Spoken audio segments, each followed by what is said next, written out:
They say we have to pick and choose our battles, but these days, even choosing can feel overwhelming. In a world faced with so much adversity, how do we remain committed to the causes that are important to us, all while maintaining a healthy state of well being? Today, we'll be discussing and putting forth our best selves for the sake of the causes that always have mattered: education, equality, and mental health. We welcome the minds and perspectives of Bicoastal singer, songwriter, and actress Bria Bria. and CEO of Featured Cause Southern Education Foundation, Raymond Pierce. I'm Amanda Ashley, and this is episode 82, Fight This Fight. Welcome to Afternoon Cocktail.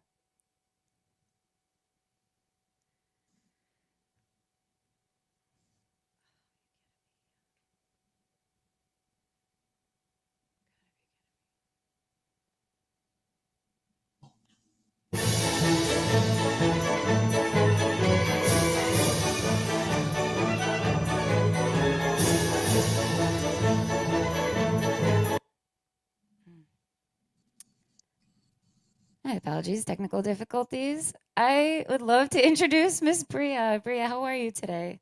Hi, Amanda. How are you? I'm so I'm good. s- oh, I'm so good too. Good to see you and nice to finally meet you virtually. So what are you going to perform for us? I'm going to be playing for you guys my new song that just came out on Thursday. It's called Fight This Fight. So, this, Love it. Take it yes, away. so excited to have finally put this out. So, here it is.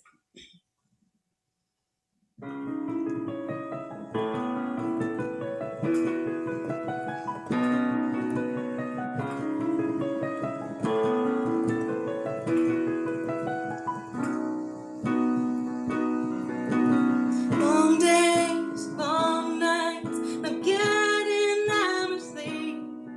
I'm tired, I'm restless, these thoughts take over me. They say hush now, don't speak, hold on to your tears. It's useless, just drama, and now I'm scared of myself. Day after day, no moment's the same. I'm breaking down again. I need some help to calm down. Is there anyone around? Help me, help me fight this fight, fight this fight. Help me, help me, help me get it right. Day and night, I'll fight this fight. I'll be alright. I'll fight this fight. Day and night, I'll fight this fight. I'll be alright. I'll fight this fight. When I'm crying in the shower and I'm feeling so hopeless, like my world's falling apart. I must be going crazy, cause nothing's happened lately to get me this upset. Day after day, no moment's the same. I'm breaking down again. I need some help to calm down. Is there anyone around? Help me, help me, help me get it right. Crying out, help me fight this fight, fight this fight, day and night. I'll fight this fight. I'll be alright. I'll fight this fight. Day and night. I'll fight this fight. I'll be alright. I'll fight this fight. Oh, ooh, help me fight this fight. Oh, help me fight this fight. I need some help. I need your help. Anxiety's getting the best of me. I need some help. I need your help. Yeah.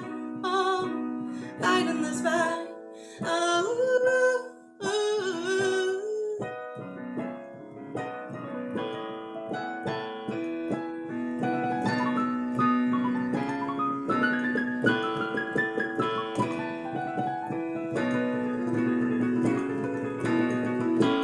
day and night, I'll fight this fight.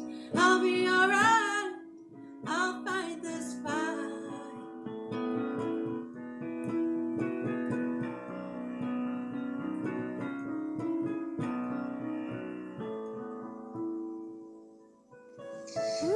my piano sister from another mister. I love it.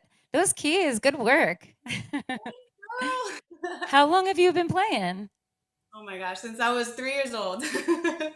No, you went to school for music also, right? I just honestly I just trained my whole life. I did a little bit of performing arts school for well I yeah I trained all the way through high school and then I did a little bit of college, but then I was like okay I can't do college, so I just kept playing, finding opportunities. Where did you go to college? I went to Moore Park College for like a little bit, but I actually went to cosmetology school, so I ended up shifting a bit until I'm just like I don't know, school just wasn't Your my thing. thing. You're finding yourself. Yeah. You know what?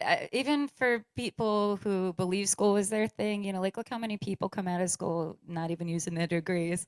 Right, right, right. Right. Like that's just art, you know. Yeah, it happens. So as long as it seems like you found a good path for yourself. So let's talk about this song a little bit because it really, I mean, this song is our theme today is in your honor. So can you just tell us a little bit about what inspired the words and your music?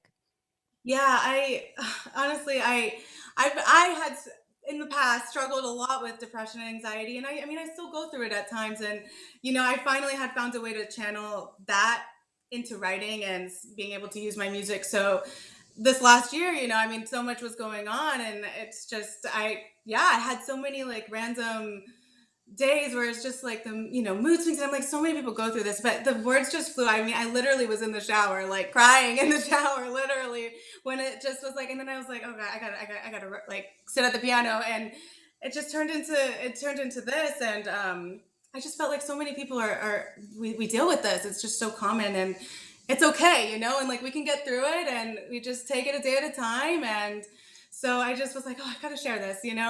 So And yeah. it seems like you've gotten a really positive response, just for having had been released not that long ago. How do you feel about that? I love it. It's like, I was like, honestly, my intention was, I was like, this is my gift, this song, because I feel like, we could sing it together, day and night, I'll fight this fight, I'll be all right, So I was just like, it just felt really good to give that gift to everybody, all my friends, family, fans, whoever, just put it out there and see who can feel with it too. I think a lot of people are resonating with that right now, because everybody, walks around battling their own internal battles, big and small. And, whatever that fight may be for them, this song probably channels that for them and just makes them feel like they're one with you and your voice. And it's important. I really just feel, I mean, this is why I put this stuff out there, like I feel like mental health and talking about this stuff kind of normalize, destigmatizing the language of depression and anxiety and, mental health. Really, the more we talk about and the more we get it out there, the better it is for everyone. Everybody has their moments and downtimes, and it's okay. It's normal. It's okay to feel like that. Nobody has to walk around on this cloud all the time. But why was this song important for you to write? Is it well, it seems like it was more just kind of like you were channeling your emotions. And I think I also felt like the collective energy too of like just everybody feeling it. So it's like, I feel very connected, to humankind. And I just felt like that whole, like, we cry out, help me sometimes, and we just don't know who we're even crying out to. But like, we're just like, help me, hoping that somebody can come and help. So, it was really just that connection that I felt like it was just such like, not only my energy, but like the collective, like literally so many people, going through everything that we've gone through this last year, 2020, and just even the buildup of that. So I just felt like I just wanted people to understand, like we can cry out for help, we can ask for help, we can fight the fight. So I love it. So, Ria, you were born and raised in Southern California, and that's where you are right now. But you've also spent quite a bit of time in New York City. I mean, the two are very, I mean, they have similarities. You're close to big cities. Or I was brought up in Long Island, New York. We're way west of that now, and northwest, I suppose. But if yeah, how do your experiences differ? And like, what does each bring to your personality as an artist and on a personal level? Yeah. Well, it was definitely I was there for about 4 years, and I'm still doing the bicoastal thing. I'm gonna go back next month. Just so much like so much self discovery, honestly. So it holds so like New York holds such a special place in my heart because like I really took a leap of faith to move there. I had met this girl and that did music too, and she lived there, and it just like was like the opportunity came up. I'm like, I'm going. Like I had nothing holding me back, so I'm like, I'm gonna go pursue music, and, acting, all that stuff, and it's such different vibes, like Mhm. California versus New York. I mean, it's just they're so different. So I really love that I can get the best of both worlds because like New York City is just like so city, but I also feel like it's so much more versatile in my opinion.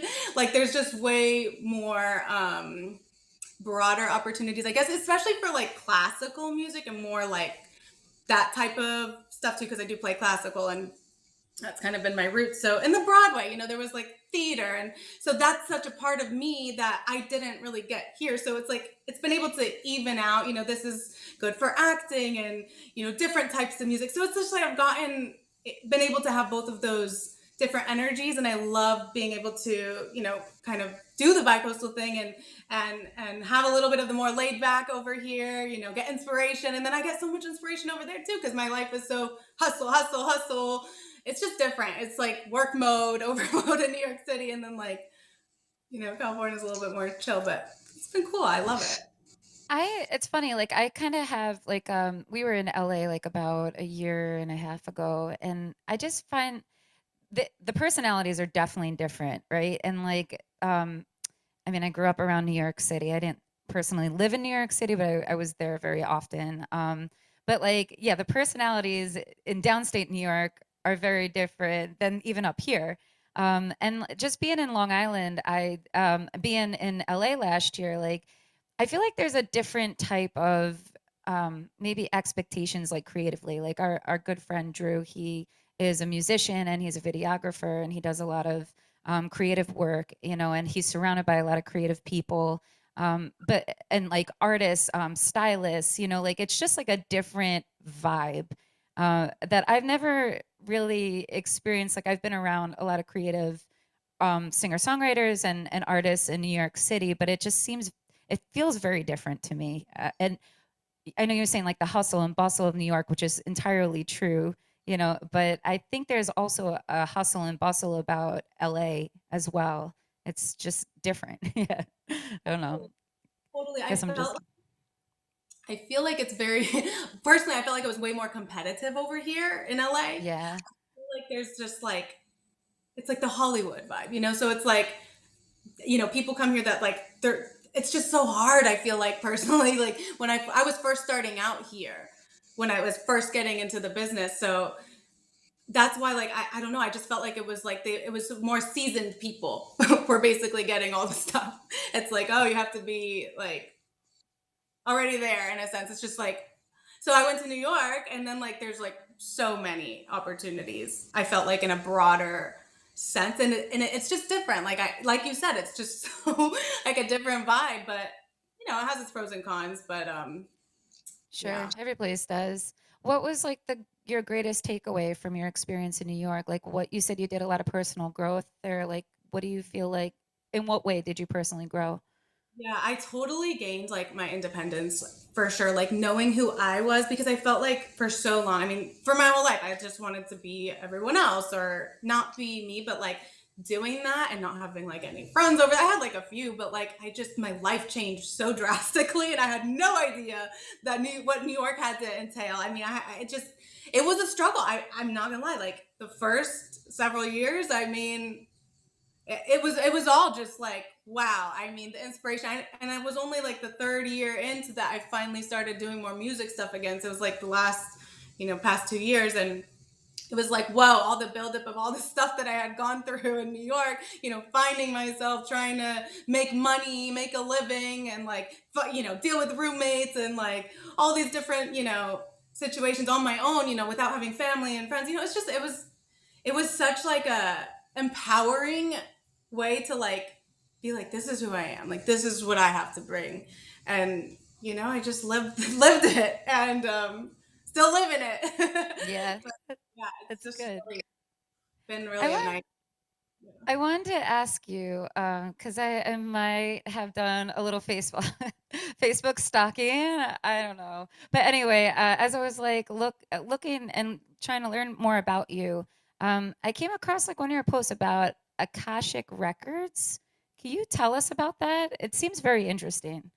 Yeah, so oh my gosh, that's so interesting. So I'm very, very into spirituality. I've been since I was a little girl. I mean, I've always just searched and searched, and I was actually very called through a tarot reading I had gotten for, well, actually several my own personal readings I had done for myself, and then I had seen a really wonderful friend of mine, and it came up in the reading to like, oh, I should check my Akashic records, and I had kept hearing that for like months. So I'm like, okay, it was just so random. Like I see this ad for like a course, and I was like, I just felt super called to it, and it's just been a new path that I've been on in a sense of like, so basically the Akashic Records is like the fifth dimension. You can access all the soul energies, and basically what I'm going to be offering, I took a course called Soul Realignment. So I will be offering sessions where I can help people um, basically get back onto track, you know, understand a lot of like past life stuff, understand their energy centers, like who they are at soul level, their divine gifts, and how to like get back into living their best self-expression. So it's via the Akashic records I'm able to help dig deep basically and help us all move along forward and do what we're here to do at a soul level, how we can be in our, because we're all so different and we all have our own gifts. And that's what's cool about this work, is that I'm able to help bring that out and like see that at that soul level so that we can all live our best self-expression, so it's been, I'm almost done with the course. I actually am hoping to launch that business in March. Yeah, because I should be done with it in the next couple of weeks. So it's been exciting. Like I'm learning a lot, and I'm looking forward to offering that. Spiritually, has it, left you feeling more sound these days? Like in these like crazy times, do you feel that finding this has kind of opened up your world a little bit more? Absolutely. Like it's changed my life. Like my life is changing every single day because I just feel more in flow, more just in tune with like where my soul wants to go next. So I'm just kind of like, I just take it day by day. It's like I have my intention, but I don't need to like, it doesn't have to go a certain way. It's like, this is my big goal. This is, baby steps. And so I just, I've really learned to relax with it and trust so much and just like giving fully in the moment. And it's just, yeah, it's been wild. It's I'm like, wow, it's pretty life changing, honestly. Why do you think it's important for us all to contribute our gifts to the universe? I mean, how do you believe we can benefit from each other's contributions? Yeah, I feel like us being able to give our gifts fully out in the world, I mean, it just creates the best change. Like we can all rise up and make the world a better place, be more loving to others. Being who you are, being the light that we all are. We all have it in us, but sometimes we just don't see it because there's all these deep pains and deep things that happened. And, so to like kind of like shed that and be able to give our gifts to the world. I mean, there's just so much that we all have to offer, and we can really create so much change. And I feel like that's what this year is about too, is just like all of us rising up and making big changes. And it's time to really be there for others and give our gifts and whatever they are, just like fully give them. Yeah, I feel like I agree with that 100%. And I think what grabbed my interest about this is because I've always like I mean, I was raised Catholic, but I'm a terrible like I never go to church like and I honestly just never felt like that was where I belonged. Like with Catholicism, I just always, but I feel very spiritual inside, and I my gift like of music and art and just like the gifts that I have, I feel like really something's always telling me inside to put it out there, and to put it out there for other people. And I always just kind of followed that intuition. And to me, I think that's like music for me, and my art has always been my connection to the universe and I guess in a way the greater beyond. I think that spiritually we're all very connected, and whatever your religious background or your beliefs are, like just as human beings, we have this power to be connected to one another if we, like you're saying, if you allow your light to shine and we radiate that energy. I definitely believe in energies for sure. But yeah, it seems very interesting. I want to like learn more about it. I watched like the video that you posted. I watched that, but I'd be interested to learn more. It seems pretty Yeah, cool. yeah, So totally. what's next for Bria? What do you have any future music releases? And I mean, I know you're saying that you're finishing up this course. What is the next big step for you? Yeah, actually, so for this song, I had wrote a short film based around this whole theme.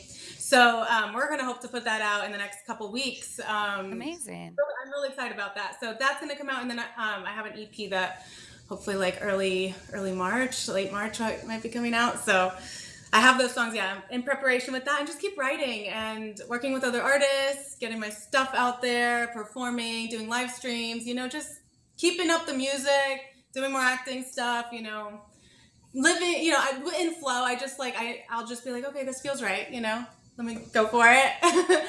So just day by day, going at it, playing the music, and yeah. Good for you. Well, keep doing your thing and doing great things and putting out that amazing energy that you have, that we all feel right now watching you. So thank you so much, Bria, for your time and for being on our show today. It's really awesome to meet you. Thank you. You too. And we're going to hear one more song from Bria towards the end of our show. In the meantime, I would love to welcome Mr. Raymond Pierce. He's the CEO and president of Southern Education Foundation. Raymond, welcome. Oh, I think you're still muted. I'm sorry. Sorry about that. Thank you, Amanda. It was a pleasure to be here. Thanks for inviting me. Oh, absolutely. It's really a pleasure to have you and your time. Can you share with our audience a little about your story and the history of Southern Education Foundation? Well, yeah, I will. And I really enjoyed hearing Bria's her story there. That was very interesting. And yours also. I detect a little bit of political and social theology and everything you all were saying, which is actually a discipline of mine. But we can get to that some other time. But yes, my story, briefly in terms of how this is relevant here is, like a lot of African Americans here in this country at my age, yeah, I'm a grandson of the South. My parents and my grandparents had a high value placed on education because the history was a denial of education for African Americans. So I've always had that in me, this value of education. You got to learn. I actually had that really emphasized in me and my sisters, and most of my family, we were growing up. So years later, right out of law school, I became a civil rights attorney in Little Rock, Arkansas, where a lot of our work was in school desegregation cases. And it was back then in the 80s that I learned that if you want to advance litigation in the courts to knock down discriminatory policies in education, the Southern Education Foundation had the information. They had the data that lawyers needed to advance those cases. So that's actually how I first learned about the Southern Education Foundation. And then years later, I worked at the Department of Education in the Office for Civil Rights. I was appointed by President Bill Clinton to that job, and I Wow. learned more about the Southern Education Foundation. And so when I had the opportunity to become the president of the Southern Education Foundation, it kind of all came together, Amanda. My family's history and belief in the value of education, my early training in civil rights and education, and I've spent some time in academia as a dean of a law school, and so. But this is it, to have the opportunity to care for this iconic institution that's going on 154 years old now. I feel blessed to do this. And thank God for people like you and foundations like this, because I think it's really so necessary. It's a shame.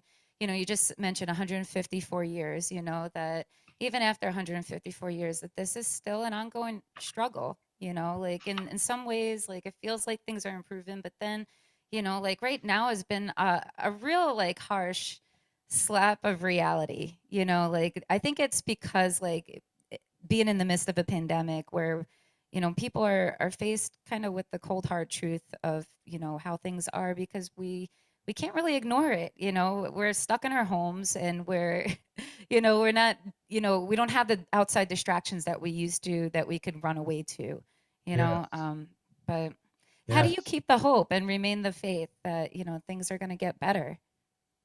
In part by young people like you and Bria. And when I hear people like Bria sing a song about fight the fight, and I see like this summer when the Black Lives Matters movement and the people took to the streets to protest inequity and injustice and to support equity and justice. You looked out there, it was young people and people of all colors. That gives me a lot of hope. I Yeah. mean, back in the day, it was Black folks in the streets, fighting for justice and equality against suppression and supremacy. But as I get older, and I think folks like myself, when we see people like yourself and Bria, singing songs and uplifting people, and with a greater recognition for opposing continuing injustices, I mean, I can't help but be hopeful. Yeah. I love the leadership part of your program. Can you tell us more about that? Well, tell our audience a little bit about it. Well, the leadership component of the Southern Education Foundation is almost as old as the organization itself. As you know, Amanda, as we just said earlier, and when the Civil War ended in 1864, right after that, it was actually, wealthy people up north, Philadelphia, New York, places like that, that put up a lot of money, millions of dollars back then, to train teachers and buy books and build schools to educate this population of newly freed people in the South, and also poor whites, because there was no public education system south of the Mason-Dixon line back then. So as they were building these schools and buying these books, they also realized that, hey, look, we need people to run this, to order the books and assign the teachers, basically principals and superintendents. So that's how the Southern Education Foundation, which was the creation of all these foundations, combined together. That's how we got into the business of leadership development, developing leaders in education. So people who can manage systems of education and make them more better and more equitable and more effective in terms of producing and educating students who can come out and participate in the American dream of life. And this non-for-profit is this is spread out within 17 states you had mentioned, right? Yes, in each state where there was lawful enslavement, and 17 states in the country. Yeah, it's so interesting to hear about this because, we're here in chilly Rochester. Our poster boy here is Mr. Frederick Douglass. He's Yeah. buried here. We have a lot of Rochester pride because of, his work and his history, and we also have Susan B. Anthony as well, Yeah. Yeah. two very profound Oh. political and historical figures, and it always makes me proud of. I mean, I take pride in that. I'm not even from this city, just Mhm. having had lived here 13 years. Oh, But yes. I mean, even so, with all the work, up north with people like Frederick Douglass, we still see inequities right here in our own city. Like we have one of the greatest school, like looking comparison, like Brighton school district, which is, not that far from the inner city here, city school districts, there's a huge contrast in, you know, the schooling systems, like and how they're ran and how they're looked upon. And it kind of boggles my mind, like how could we have like one of the best schools right here and then have a school that has such a really you know, not a good reputation for it. It's not, I don't believe it's the teachers, No. but like just it's the teachers are good because I know a lot of the teachers, but it's just the funding and I don't know, it's a lot of things, but it makes me sad. And that extends to the north. Do you think we need to see more programs like maybe a Northern Education Foundation? Is that something that Oh, could branch off? absolutely, absolutely. And we're so proud to partner with groups all around the country, from the Education Law Center to the NAACP Legal Defense Fund, MALDEF, the Mexican American Legal Defense Education Fund, the Learning Policy Institute. These are nationwide organizations. And because so many of us, we're nonprofits, we have to collaborate. So much of our work extends beyond our region, beyond the South. You're absolutely right. There's no reason why inequity should exist anywhere. And as Martin Luther King said, a threat to justice anywhere is a threat to justice everywhere. So what goes wrong in Rochester, New York, goes wrong in Jackson, Mississippi. And so it's sad that there's just something about systems and processes and policies that create haves and have-nots. But it just means that groups like ours have to continue this fight. We have to, Bria said, we got to keep fighting. And one thing I knew, I always associated Frederick Douglass with Rochester, but I did not know what you just told me about Susan B. Anthony, who many people ought to know was a giant and not just women's rights, but a giant in preaching against the brutality of, capturing people from Africa, shipping them over to the United States and enslaving them for money. With Susan B. Anthony, who spoke against that. And so thanks for telling me about it. I didn't know that. Susan B. Anthony and Frederick Douglass were historically known to be very good friends, and they were supporting one another and working kind of side by side with one another in efforts to pass, to see legislation go in their favor, I suppose. Frederick Douglass, we took a tour not that long ago. He promised Susan B. Anthony that if black men get the right, black men were actually granted the right to vote before women. That's right. And they actually had a little bit of a, disagreement, I suppose, because of that. But throughout their lifetime, they remained really good friends and mourned each other in passing. And yeah, it's pretty cool. It's very cool to have that history here. Yeah, people need to know that history too, Amanda. And I don't want to interrupt you, but no, it's okay. The philanthropists, the wealthy people who supported Frederick Douglass and Susan B. Anthony, those were the philanthropists. The Jeans Foundation, the Slater Foundation, the Peabodys, all those foundations were eventually consolidated to create the Southern Education Foundation. So we've got a lot of history with Susan B. Anthony and Frederick Douglass. It's cool. It's very cool. How do you believe we all can collectively work towards a more equitable future? Well, one, you can support the Southern Education Foundation. There you go. I gotta say that. But Amanda, I go back to thinking locally. Act locally. You all get up and go to work every day, and eventually pay your taxes to support systems in and around you. Particularly in this case, public education schools, public education systems.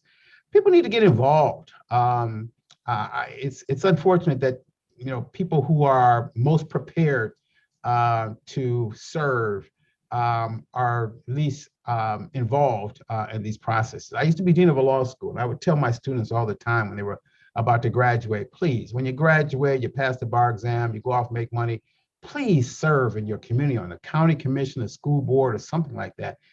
Because we need good people to serve, to look at these policies and these practices in their local community and fight against the inequities that sadly, historically over the centuries, just keep percolating and percolating. It takes good people acting locally to oppose bad policies. So I would say that and support local nonprofits like the Southern Education Foundation. But if you can, get involved in your communities and the systems that are governed and financed by the taxes that you pay. And I think that's such an important point to drive home. I had last season, I had Pastor Darren Jaime. He's out of Syracuse, New York. And he was saying the same thing. This was right around election time, and I think people look towards, when it comes to politics, right now, everything's so centered around, Biden, Trump, or, that everybody up. But it does start, it's beyond that. And it's so important, I think, to focus more locally, because that's where all the change begins, and starts to web out. And I don't think that many people take that into consideration, like you're saying. And it's good to be reminded of that from time to time. It is so important, Amanda. It's so important. I'm glad to hear you say it's so important. And quite frankly, 90%, 85 to 90% of the legislative work at the Southern Education Foundation is local. It's in the state general assemblies throughout the South. We reserve 10, maybe 20% of our work nationally in the United States Congress, particularly in education bills and policies that come through the Department of Education of Congress. But the majority of our work is in the state houses in Mississippi and Alabama, North, South Carolina. That's where, elected officials, they come to work every day and they cast their votes on policy. So we have to be there. So you're right, Amanda, get involved locally. So I guess you're going to run for your local school board in Rochester. Is that's what you're going to do? I gotta find some time, but maybe someday. I am a mom, so I'll start with the like PTA or something. Yes, there you go. There you go. So tell us, how has COVID kind of changed the way you guys are operating? I imagine quite a bit, right? Everything's virtual right now. So have Yeah. you seen leadership, your training in leadership, has that deepened in any sense? Yeah, COVID-19 has impacted us tremendously in so many ways. I mean, first we had to pivot a lot of our attentions up, almost on a dime to focus on the inequities that are revealed by COVID-19, particularly students having to learn from home and so many students not having laptops at home, or so many students not having a parent who can take time off to help the student log on and follow their lessons plans remotely. School districts, I mean, communities that don't even have internet services. I mean, the disparities just go on and on and on. And unfortunately, it is Black, brown, and poor children who get hurt the most in situations like that. But our leadership development operation, yes, we had to pull back a little bit of that because so much of that is bringing people together, to convening people.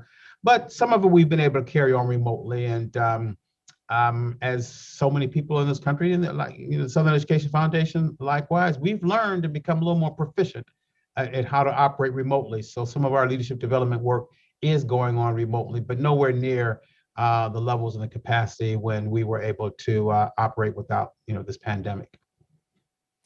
I think, do you feel like it's helped in some ways? Like, I mean, as unfortunate as things are, I mean, I would think maybe it's broadened your reach even in ways maybe you didn't expect. Is that Oh true? yes, oh Yeah, yes. good. Um, I mean, our plate is so full now. We get more attention, and we're not the only ones. Social justice organizations like ours, nonprofits, we're getting, I don't want to say overwhelmed, but uh, operating remotely with more people being able to reach us or reaching us through Zoom and whatever. It's putting a lot of demands on us and putting a lot of attention on us. So yes, it's our reach has definitely grown. It's just being able to operate more effectively, Amanda. You can't spread yourself a mile wide and an inch thin. You become ineffective. So you have to be selective in what you take on. There's a lot of injustice out here in education and in so many other places, but we have to be surgical in what we pick, to confront. Sure. What awareness are you most passionate about bringing? Amanda, that's interesting. And this is something since I became the president of the Southern Education Foundation, even though I have a past history of civil rights. But one thing that I'm most passionate about now that I've learned, I realized it's been heightened in my mind since I arrived here, is that a lot of this inequity and disparity that we're confronting, it's not necessary. A lot of it can be alleviated. So much of it can be alleviated just by the adoption of best practices. And I don't mean just pie in the sky stuff. I mean practices and policies that are based on research, that have been proven effective in terms of increasing learning opportunities for students, regardless of the background, regardless of where they live. It shouldn't be that, because a child lives on this side of the railroad tracks and a child lives on the other side of the railroad tracks, that their access to quality education should be in any way different. And we know that there are policies and practices that we can engage in, we can adopt, that can alleviate that so that everybody has a good shot at opportunity through education. So if there was anything that has really been impressed upon me, it's that a lot of the injustice that we fight is so unnecessary that it can be alleviated. I love that. I believe that too. I really do. What impact do you wish to leave on those lives that you touch, Raymond? Well, Amanda, repeating what I just said, the impact I'd like to leave is that all children, again, regardless of their race, their background, their national origin, and where they live, regardless that all children have the access to high quality education and the opportunity to use that education to improve their lives. I mean, who doesn't want that? as a minimum. And so that's the impact I like to have. We're hoping to attain that, but you can never give up that fight. As Bria said, you got to keep fighting on. And so that's what I like to leave behind. I love it. Raymond, what is up and coming for Southern Education Foundation? Do you have any upcoming events? Well, again, COVID is slowing us down a little bit, but we're putting out. We just put out something 2 weeks ago in terms of some new guidelines on how education can be improved digitally. We're still trying to get around this pandemic. We're also putting out some guidelines here pretty soon on how schools can be reopened safely, and at the same time eliminating some of the disparities. We're doing a lot of work, a lot of research right now on education policies with respect to education reform, improving faculty development, teacher development. I mean, there's a lot on our plate. So expect a lot of work coming out of the Southern Education Foundation. A lot of it on the legislative front, Amanda, in particular states such as Tennessee, Florida, here in Georgia, in North Carolina, in terms of the work of the Southern Education Foundation, doing work to protect public education funds for public schools. So we got a lot going on. So just visit our website, www.southern.education.org, and stay tuned. Perfect, Raymond. And then is there a way us Northerners could contribute through that website as well? Absolutely. North or south of the Mason-Dixon line, will accept all money. I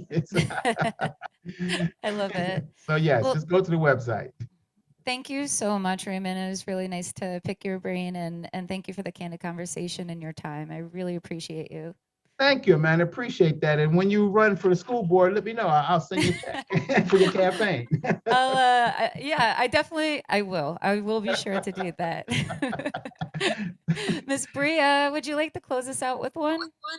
Yes. This is my first single actually that I put out in October. So this is called Break Another Piece.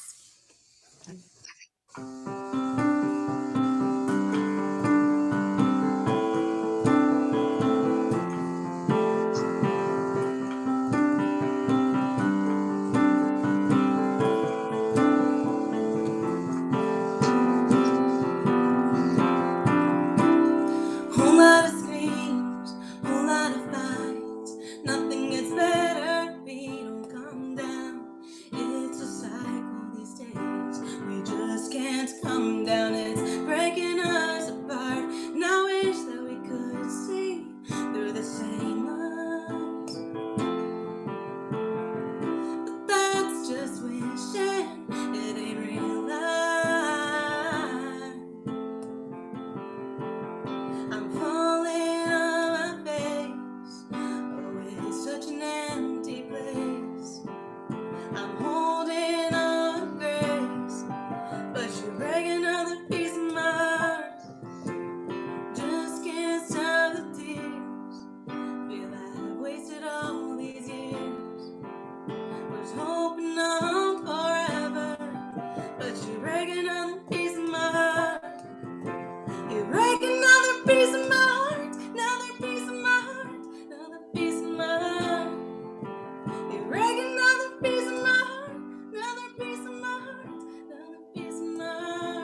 Beautiful, Bria. Thank you so much for sharing your songs with us today and your insight. Huge thank you again to Raymond Pierce of Southern Education Foundation. I want to leave you off with some closing words. Often it feels as if we're sweeping up debris in the midst of a windstorm. We have the brightest people in the world pulling together, seeking solutions, but still are left struggling to answer so many questions. And for us, we sit here waiting, fantasizing about our former lives, uncertain, and hoping for a sense of normalcy to return. It's almost like an evil game of peekaboo. The clouds appear to part, and we get a ray or two of sunshine, only for those same clouds to darken a moment later. This twisted concoction of a global pandemic, racial and political tensions, they're a true recipe for a very harsh reality. The social ills prevalent in society today long have been present. However, now, no matter which direction we turn, we are face to face with the harsh reality that we haven't been able to ignore. We can't ignore it anymore. Emotional distress, loss, grief, depression, anxiety, uncertainty, they're all traits commonly associated with trauma, all of which this pandemic is qualified. The toxins in the air make it difficult to breathe, and although this may be a new feeling for some, for those who have dealt with anxiety and depression in the past, this is all too common of a feeling. For those only experiencing it for the first time, their feelings have reached new depths. As discussed the other day on our show with veteran Brian Flannery of Reboot Recovery, physical battles are one thing, but sometimes the hardest battles fought are most difficult to reconcile, and that are most difficult to reconcile are the ones within. So how do we level ourselves out again, find strength, keep optimistic, and not lose hope or sight of what truly matters? You see, the truth is, I have no clear solution, and I am not a doctor who can provide any clinical advice, and many of these things I'm honestly trying to figure out myself. What I can assure you is that you are not in this battle alone, that you are not a burden, that your feelings are valid, and that help is out there if you need it. So let's keep this dialogue running and accessible, because mental health needs to be at the top of everyone's priority. I believe that through grit, determination, and compassion, that together we can remain strong and get through anything. So keep fighting and keep believing. Cheers to you guys. Afternoon Cocktail is now available on all podcasting networks, so be sure to catch up on all our previous episodes, and please keep spreading good energy to those around you. Thank you to Beau Productions, shout out to James Farley of Northwestern Mutual, and to Maiden Voyage Studios out here in Fairport. Huge thank you to our show sponsors, Rochester Woman Online, Chris Sirianni of IT Insights Rochester, Bridgett Hoag of Empire Realty. It's been a pleasure entertaining you all this Wednesday. We will be back here with a fresh show this Friday. Be well, and we'll see you then. Take care.